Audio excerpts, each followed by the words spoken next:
Muchas Adelante. gracias, Gabriel, por esta reflexión profunda de los temas que debemos estar hablando hoy, no solamente porque las calles de Estados Unidos arden, sino porque la creación gime, porque la creación llora ante tanta injusticia. Nos mantenemos en el mismo siglo. Yo me voy a enfocar en la profecía de Miqueas. Es muy poco lo que conocemos de Miqueas, pero en 7 breves capítulos, Miqueas presenta su percepción de Dios. El Señor es todopoderoso, que detesta el pecado, pero ama al pecador. Una buena porción del libro se dedica a describir el juicio de Dios sobre Israel, el reino del norte, y Judá, el reino del sur, y sobre toda la tierra. Esto debido a la desobediencia que se presenta en pecados detestables. Ponga atención a los pecados que él denuncia, porque son los mismos de hoy: el fraude, la codicia, el robo, la hipocresía, la herejía, la injusticia, la extorsión, la mentira, el homicidio y otros. El juicio de Dios viene, proclama Miqueas, y viene como consecuencia de la rebelión de Jacob y por los pecados de la casa de Israel. Miqueas 1:5. Pero asimismo, como Miqueas anuncia el juicio inminente, también anuncia la misericordia eterna y constante de Dios sobre su amado pueblo. En esta nota concluye el libro: ¿qué Dios como tú, que perdona la maldad y olvida el pecado de su heredad? No retuvo para siempre su enojo, porque se deleita en misericordia. Él volverá a tener misericordia de nosotros, sepultará nuestras iniquidades y echará en lo profundo del mar todos nuestros pecados. El capítulo 5, del 2 al 5, Miqueas habla del Señor de Israel que saldrá de Belén, pasaje también citado en el Evangelio de Mateo como algo relacionado al nacimiento de Jesús. Mateo 2, 1 al 6. Y no termina su profecía sin antes relatar el futuro papel del remanente. Dios siempre tiene un remanente. En el primer capítulo, Miqueas habla de que la venida de Jehová contra Israel, capítulo 3 al 7, y Judá, 8 al 16 versículos. En el segundo capítulo denuncia los males sociales que abundan en Israel y Judá. En el tercero nos habla de gobernantes que aborrecen lo bueno y aman lo malo, y que les quitan su piel y su carne de sobre los huesos, y de profetas corruptos que hacen errar al pueblo y venden sus profecías a cambio de algún beneficio personal. Este es el contexto en el que toma lugar el libro de Miqueas. En estos minutos propongo mirar exegéticamente Miqueas 6, 1 al 8. Buscando las enseñanzas para el día de hoy, buscando respuestas bíblicas a los males sociales que nos asedian. Debido a que nada sucede en el vacío y que la historia siempre se repite y solo cambian los actores, quisiera tomar un acercamiento pastoral a este pasaje de Miqueas y aplicarlo a la realidad mundial de estas semanas de tormento, utilizando un lenguaje jurídico, más específicamente de una demanda legal interpuesta por una de las partes. Dios desafía al pueblo en los dos primeros versículos diciendo a través de Miqueas: oíd ahora lo que dice el Señor. Levántate, litiga con los montes y oigan las colinas tu voz. Oíd, montes, la acusación del Señor, y vosotros, perdurables cimientos de la tierra, porque el Señor tiene litigio contra su pueblo y con Israel entablará juicio. Lo que viene de aquí en adelante está claro. El Señor tiene pleito, en hebreo el término es rib, contra su pueblo. Los profetas utilizaban este término técnico legal en contextos pertinentes a la relación de pacto de Yahvé con su pueblo. Jeremías y Oseas también utilizaron este término. Los miembros del jurado también se dan a conocer. Los jurados serán los montes y los collados, los perdurables cimientos de la tierra. Son los montes y los collados que a su vez han sido testigos de la fidelidad de Dios hacia el pueblo de Israel a través de todos los años de historia de alianza.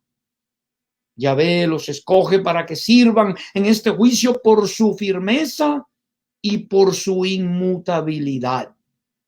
A menudo en el Antiguo Testamento se hace referencia a ellos como collados eternos, y en ese sentido, por su firmeza, prestarán ellos un gran servicio, contribuyendo con calidad a este juicio. En el versículo 3, Dios hace una pregunta muy similar a las de Isaías, en Isaías 1:18 y a Oseas 4:1. Pueblo mío, ¿qué te he hecho? ¿O en qué te he molestado? Respóndeme. En otras palabras, ¿cuáles son las razones? ¿Cuáles son las causas de tu conducta hacia mí? Si hubiese alguna, esta es la oportunidad para que el pueblo responda, para que se defienda o introduzca aquí una contrademanda. De hecho, hay un imperativo acá: respóndeme, pero no hay respuesta. Lo que sí hay es una declaración enfática de parte de Yahvé para el pueblo. Pues yo te hice subir de la tierra de Egipto y de la casa de servidumbre te redimí y envié delante de ti a Moisés, a Aarón y a Miriam. Una vez más, el Antiguo Testamento se presenta como Dios el libertador. Y es que en Miqueas existe una fuerte presencia del Dios de la alianza y el Dios que libera. En este verso hay un juego de palabras. En hebreo, versículo 3, te he molestado. Mejor traducido, te he cargado o te he sido carga. Estas dos palabras suenan muy parecidas, estos dos términos, en el idioma hebreo. En otras palabras, Yahvé le dice a su pueblo: en vez de serte carga, te levanté, te hice libre y te llevé a la tierra prometida. Pero Yahvé no envía al pueblo sin dirección. Aparte de su propia presencia, garantiza que también les provee el liderazgo inspirado de Moisés, el maestro y dador de las leyes. Para los asuntos espirituales y ritos ceremoniales le proporcionó a Aarón, y como complemento para la palabra profética, las alabanzas y las danzas, le envía a Miriam. Dios les recuerda que en medio de todas sus vicisitudes y peregrinar, Dios siempre le proveyó un equipo de líderes que los pastoree. En el versículo 5 hay un llamado personal a la reflexión. Recuerda, pueblo mío, lo que tramaba Balac, rey de Moab, y lo que le respondió Balán, hijo de Beor. Recuerda tu paso desde Sitín hasta Gilgal y reconoce las hazañas redentoras del Señor. El pueblo debe recordar su historia, como el rey Moab trató de que el falso profeta Balaam maldijera a Israel y tuvo que terminar por bendecirlo. Él es el Dios que cambia la maldición en bendición. Cuando Él bendice a su pueblo, no hay quien lo pueda maldecir. También debe recordar que ellos pasaron el río Jordán en seco desde Sitín hasta Gilgal. Debemos aclarar aquí que Sitín es el último punto geográfico antes de cruzar el Jordán y Gilgal es el primero en la tierra de Canaán. Así que Dios se los menciona para que ellos recuerden su pecado en Sitín y la misericordia que Yahvé extendió a ellos. El paso milagroso del Jordán y la renovación del pacto en Gilgal. Con mucha razón, dice Dios, reconoce las hazañas redentoras del Señor. Pero en vez de reconocer las hazañas redentoras de Yahvé, aquí el pueblo comienza su defensa. También se podría ver esto como un intento por negociar el perdón, algo así como una transacción legal de mediación, donde la parte afectada aceptaría una indemnización por los daños sufridos. En este sentido, el pueblo pregunta: ¿cómo podré acercarme al Señor y postrarme ante el Altísimo Dios? ¿Podré presentarme con holocaustos o con becerros de un año? La pregunta no está mal. Ellos han oído los reclamos de Dios y hay que buscar una manera de apaciguar su ira. Ellos le reconocen como el Dios Altísimo. En la mejor manera oriental deben venir a Él postrados. Entonces comienzan a ofrecerle sugerencias de cómo puede ser este acercamiento. ¿Será con holocaustos? O quizás presentando becerros de un año. El enojo de Dios no se calma con ritos, mis hermanos. Esto precisamente es parte del problema. El pueblo de Dios de antaño, no muy diferente al pueblo de Dios de hoy, prefiere muchas veces pensar que los ritos solamente resuelven la desobediencia. Por ello hacemos largas oraciones, extensos ayunos, y aún estamos dispuestos a hacer grandes sacrificios económicos con el fin de obtener, o por qué no, comprar el favor de Dios. Israel y Judá conocían estos recursos de holocaustos y de sacrificios. Los holocaustos eran ofrendas aceptables. Dios mismo les instruyó a cómo ofrecerlos en Levítico.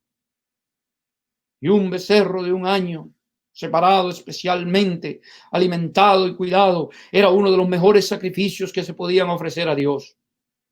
El pueblo conoce muy bien lo que está ofreciendo por sus ofensas y es erróneamente, como veremos, que incrementarán ese sacrificio como si el problema radicara en el tamaño del sacrificio. La segunda pregunta es un tanto problemática porque supone todo lo contrario de lo que Dios busca. ¿Se complacerá el Señor con miles de carneros o con 10,000 arroyos de aceite? Por supuesto que esta es una hipérbole bíblica, aunque no sería exclusiva de esta situación. Salomón ofreció sacrificios de paz a Jehová, 22,000 bueyes y 120,000 ovejas en la dedicación de la casa de Jehová. Es una exageración en el sentido de que para un israelita común este tipo de sacrificio sería totalmente imposible, aún en las mejores economías.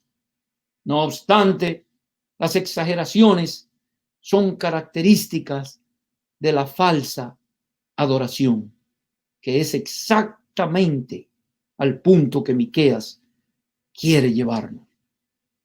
El aceite también era una ofrenda común que se ofrecía, pero 10,000 arroyos de aceite es simplemente imposible. Finalmente, el pueblo pasa de la exageración a lo horrible. Porque la falsa adoración, en vez de acercarnos a Dios, a su misericordia, a su perdón, siempre nos aleja más de Él. La propuesta ahora es abominable. Ofreceré a mi primogénito por mi delito, al fruto de mis entrañas por mi pecado. Eso fue exactamente lo que hizo el rey Acaz, según las prácticas abominables de las naciones paganas, Segunda de Reyes 16. Los amonitas sacrificaban sus hijos a Moloc, algo que Yahvé rechazó rotundamente, diciendo: pondré mi rostro contra el tal varón y lo cortaré de entre su pueblo, por cuanto dio sus hijos a Moloc, contaminando mi santuario y profanando mi santo nombre. Como resultado, tenemos que en vez de adoración, la propuesta se convierte en contaminación y profanación del santuario y de la santidad de Yahvé. El pueblo parece estar dispuesto a ofrecerle a Dios todo, aún lo que él no acepta, aún lo que él ha dicho que es abominable. Lo que no le ofrece el pueblo a Dios es obediencia, y como ya sabemos, lo que él más anhela de su pueblo es obediencia y no sacrificio. Es entonces cuando la voz de Dios a través de Miqueas retumba en la corte de manera de recordatorio. Ya se te ha declarado lo que es bueno, ya se te ha dicho lo que de ti espera el Señor: practicar la justicia, amar la misericordia y humillarte ante tu Dios. El afamado erudito J.P.M. Smith le llama a este versículo el mejor resumen del contenido de la religión práctica del Antiguo Testamento. Esta es la escritura que se despliega en el salón de lectura del Congreso en Washington, D.C. Y fue la cita bíblica que usó el presidente Jimmy Carter como base sobre la cual elaboró su discurso inaugural a la presidencia de los Estados Unidos. Innumerablemente ha sido usado este pasaje por políticos en sus campañas, porque entienden ellos que comunica un mensaje claro y poderoso. Para muchos, ese mensaje es que la verdadera religión tiene muy poco que ver con ceremonias divorciadas de la preocupación por el prójimo, particularmente por aquellos que no se pueden valer por sí mismos, los pobres, desamparados, los destituidos y olvidados de la sociedad, las minorías étnicas. En este sentido, practicar justicia es de suma importancia, porque lo que Dios espera de su pueblo no es que hable de justicia. Creo que estamos cometiendo un error en estos días. No es hablar de justicia. El llamado es a practicar justicia. Ni que espere que otros hagan justicia, sino que intencionalmente, deliberadamente, casi como una obsesión, la iglesia practique la justicia. Que la búsqueda de esa justicia sea un proyecto, una filosofía de vida. Al respecto, Jesucristo expresó lo que él esperaba de sus discípulos en cuanto a la práctica de justicia. Porque os digo que si vuestra justicia no fuere mayor que la de los escribas y de los fariseos, no entraréis en el reino de los cielos. No puede ser más claro el maestro en cuanto a qué lugar ocupa la justicia en su reino. No se puede entrar. No se puede reclamar ser ciudadano del reino de Dios y vivir en injusticia. Con esa declaración, Jesús elevaba el estándar y hace de esto un requisito para la entrada al reino de los cielos. Así de simple, queridos hermanos. Dios espera que su pueblo sea el pueblo de la justicia. No son los futbolistas los que deberían estar llamando primero a la justicia. Ni siquiera la prensa, ni siquiera las autoridades políticas. Es la iglesia del Señor la que debe ir al frente. Es la iglesia del Señor la que históricamente ha sembrado miles de vidas en esta lucha, en esta práctica de la justicia. Otra cosa que Dios anhela de su pueblo es que ame la misericordia dentro del contexto de relación. La palabra hebrea para misericordia es hesed, que esencialmente en nuestro idioma llevaría la connotación de fiel amor de alianza. He estado desconcertado en estos días escuchando interpretaciones aberrantes de este pasaje. Los cristianos somos la gente del pueblo, somos el pueblo del nuevo pacto, donde la Torá no ha sido abrogada, sino más bien escrita en nuestros corazones. Hebreos 10:16. Por ende, debemos ser también gente de misericordia. Muy probablemente esto es lo que tenía en mente Jesús cuando dijo: ay de mí, ay de vosotros, escribas y fariseos, hipócritas, porque pagáis el diezmo de la menta, del eneldo y del comino, y habéis descuidado los preceptos de más peso de la ley, la justicia, la misericordia y la fidelidad. Algo no anda bien cuando malinterpretamos en el seno de la iglesia qué significa misericordia en este contexto. Es la alianza, es el pacto, es el ser acogido por Dios en momentos donde aún la justicia terrenal nos ha fallado. La misericordia de Dios, aquellos que son víctimas y ante quien se han cometido crímenes horrendos,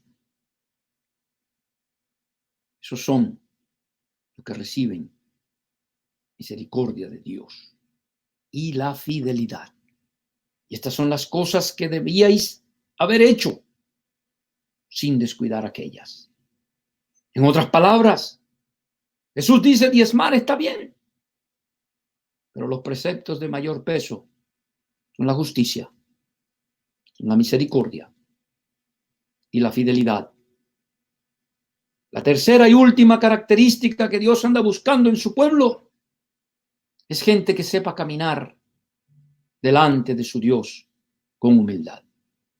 Por eso su palabra dice: Dios resiste a los soberbios y da gracia a los humildes. Y en un mundo de valores invertidos donde se premia la arrogancia y los listos siempre se salen con las suyas, escasean muchas veces aún dentro de las iglesias las personas que busquen cultivar la humanidad, que busquen cultivar la humildad, olvidando que quien se humilla ante la poderosa mano de Yahvé será exaltado a su debido tiempo. La verdadera humildad nos ayuda a tener una autoestima saludable, reconociendo que vivimos y morimos para nuestro Señor y que toda nuestra dependencia está depositada en Él.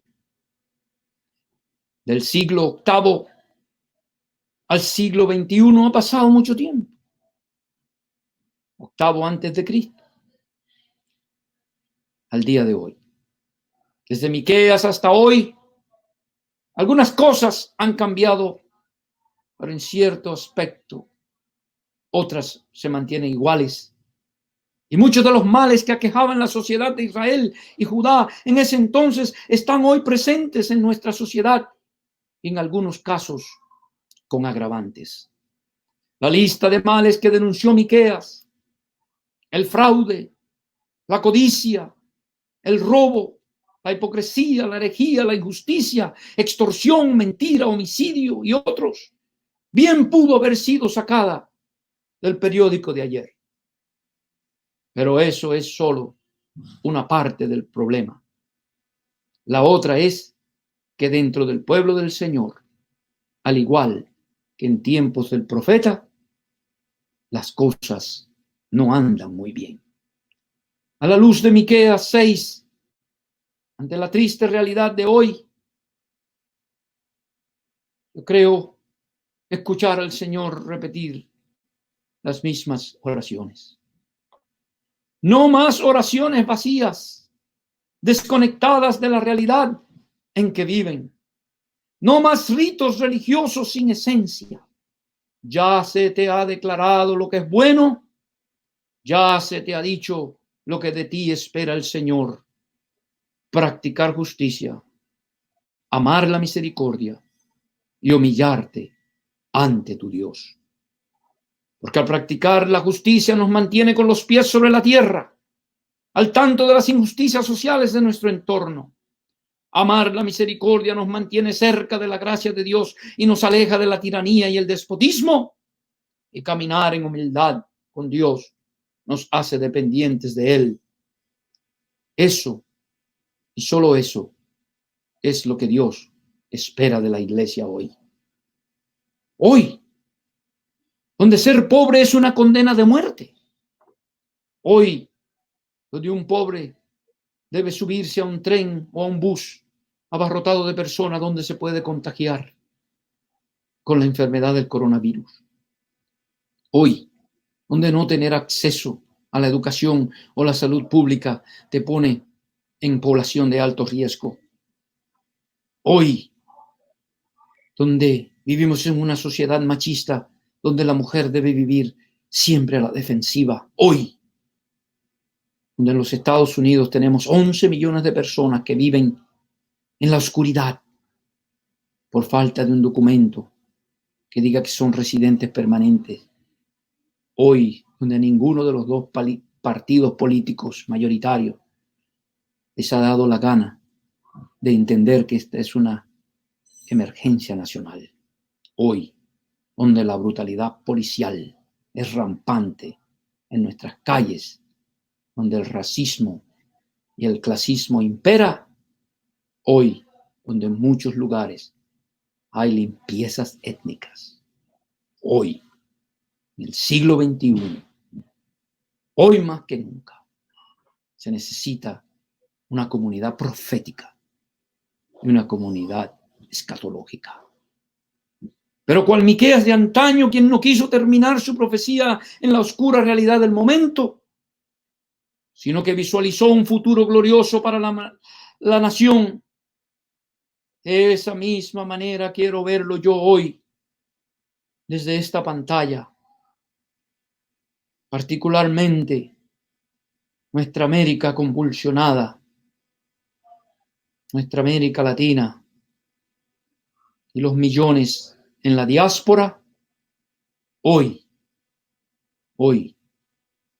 debemos orar. Venga tu reino. Hágase tu voluntad, porque con tu reino viene tu justicia y viene tu misericordia, Señor. Dios te bendiga.